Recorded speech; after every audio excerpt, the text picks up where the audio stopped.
So in this part, you will be creating your brand. So since you already have defined your niche, I hope you already did. Sana nagawa mo siya on the first module. You're going to define your offer. So get the keywords of your offer. For example, yung offer mo is social media management for sustainable brands, 'di ba? So you get social media and sustainable brands. So you can get ideas from there kung anong name ng ano mo, ng brand mo in choosing a name.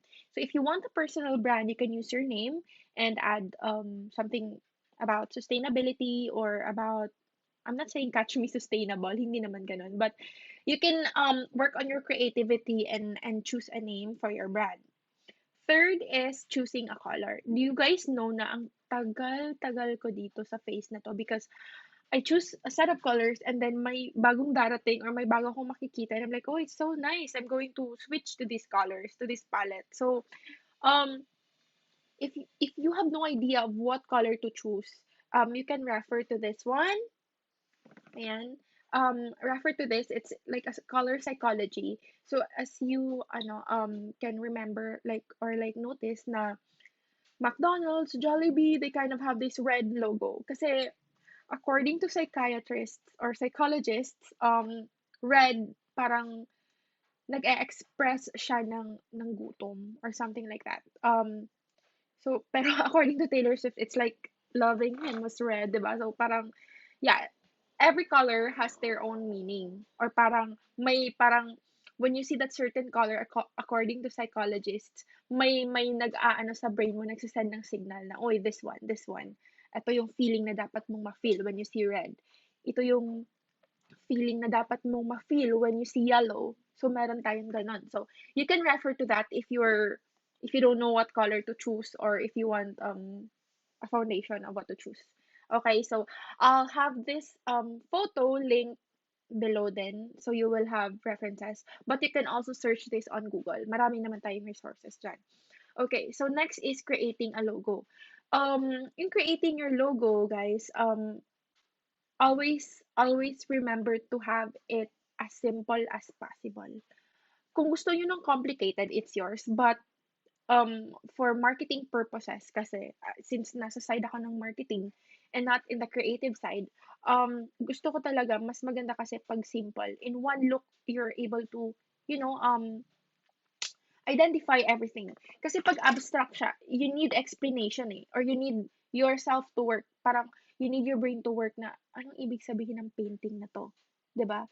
So, whereas, if you just put M digital or M socials, M bookkeeping, you already know what the services offer.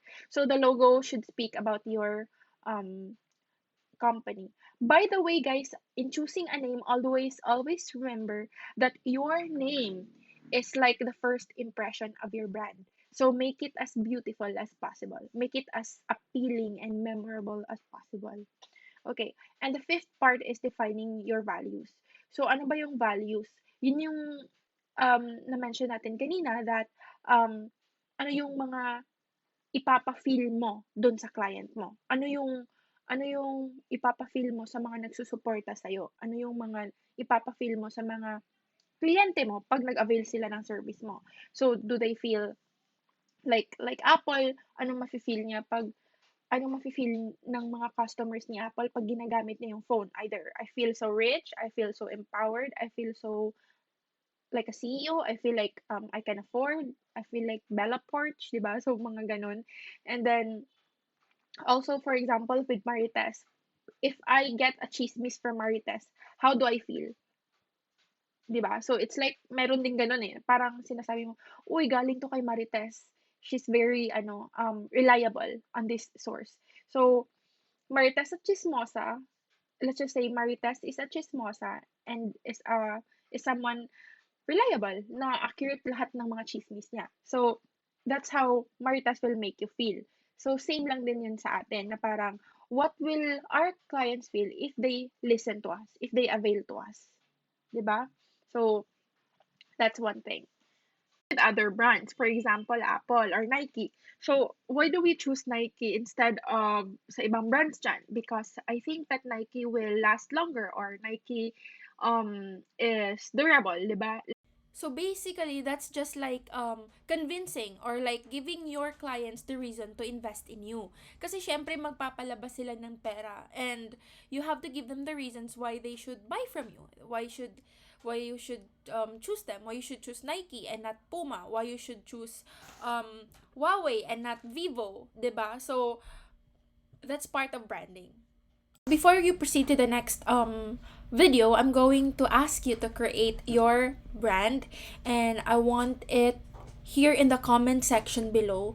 I think we have an option to upload a link. So you're going to upload it on your Google Drive and share the link with me below in the comment section. So hopefully you will be able to create the brand board and your brand before proceeding to the next level para yung growth mo is trackable and it's step by step talaga.